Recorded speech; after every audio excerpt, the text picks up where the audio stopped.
आज का हमारा टॉपिक है स्ट्रक्चर्स ऑफ फ्लावर्स और morphology of flowers. Morphology of flowers अगर हम लोग डिस्कस करें तो हम लोग यहाँ पर एक फ्लावर आता है। फ्लावर को अगर हम डिफ़ाइन करें तो फ्लावर की हमारे पास डेफिनेशन आती है, the highly specialised shoot responsible for production of seeds and fruits। ठीक हो गया।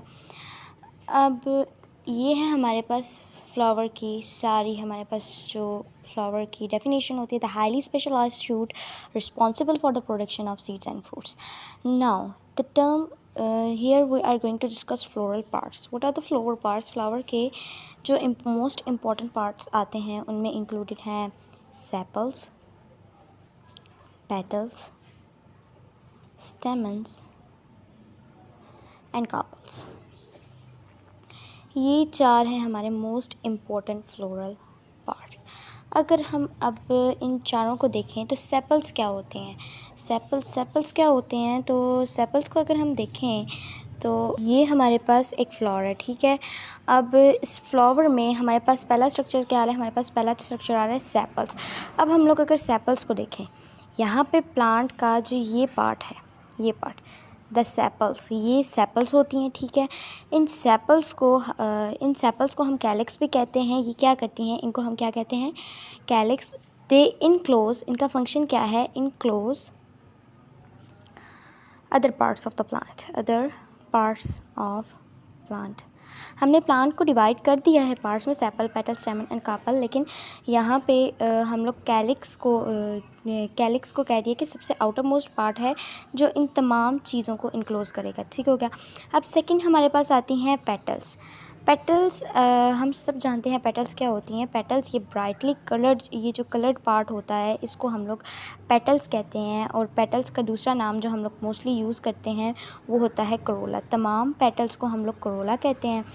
और ये पेटल्स क्या करती हैं, ये पेटल्स जो हैं, ये सेपल्स जो हैं, सेपल्स के अंदर ये एक रोल बनाती हैं, यानी रोल टाइप अरेंजमेंट होती है, राउंडली इनके अरेंजमेंट होते हैं। अब जैसे यहाँ पे देख लें, इनके एक रोल टाइप अरेंजमेंट है, ये सेपल्स के ऊपर लगी हुई, ये सेपल्स के अंदर इनक्लोज्ड हुई हुई हैं। सेपल ने इनको इनक्लोज किया, नीचे सेपल है, उसके ऊपर ये सारी पेटल्स लगी हुई हैं।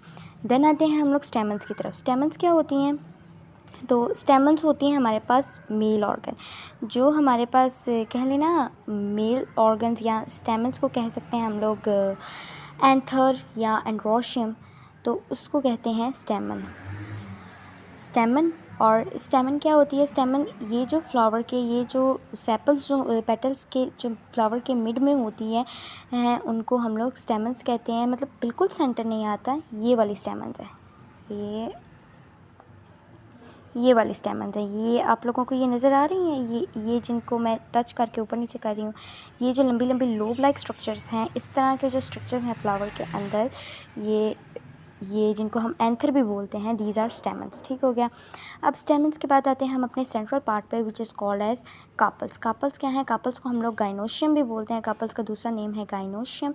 और गाइनोशियम क्या होती है, ये जो मिड पार्ट आपको नज़र आ रहा है, ये जो बिल्कुल सेंटर में ये जो पार्ट है, जो हमारी नॉर्मली जो है, जो हमारी पॉलिनेशन वगैरह में इन्वॉल्व होता है या इस तरह की चीज़ों में, तो ये जो आपको नज़र आ रही है, ये पिंक पार्ट, ये फ्लावर का ये पिंक पार्ट, ये वाला, दिस इज़